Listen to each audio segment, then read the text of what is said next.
Gulf news in தமிழினுடைய செய்திகளில் ஈரானின் புதிய அதி உயர் தலைவராக முஜ்தபா கொமைனி நியமனம்.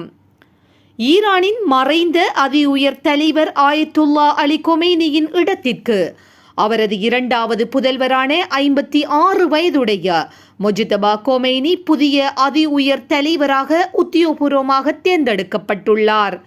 அமெரிக்க அதிபர் டொனால்ட் ட்ரம்ப் விடுத்த நேரடி எச்சரிக்கைகளையும் மீறி ஈரானின் நிபுணர்கள் சபை இந்த அதிரடி தீர்மானத்தை எடுத்துள்ளது.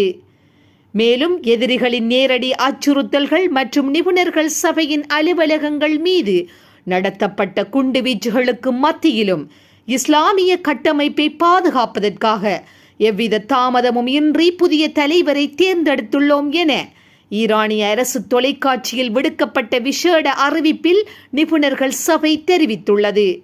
இந்த அறிவிப்பை தொடர்ந்து அல்லாஹு அக்பர் முழக்கங்களுடன் முஜ்தபா கொமைனி தலைவராக பிரகடனப்படுத்தப்பட்டார். ஈரானிய புரட்சியின் ஸ்தாபகர்களால் எதிர்க்கப்பட்ட வாரிசு அரசியல் தற்போது ஈரானில் அதிகாரப்பூர்வமாக நடைமுறைக்கு வந்துள்ளமை அந்நாட்டின் உள்நாட்டு அரசியலிலும் சர்வதேச உறவுகளிலும் பாரிய மாற்றங்களை ஏற்படுத்தும் என அரசியல் ஆய்வாளர்கள் கருத்து தெரிவிக்கின்றனர்.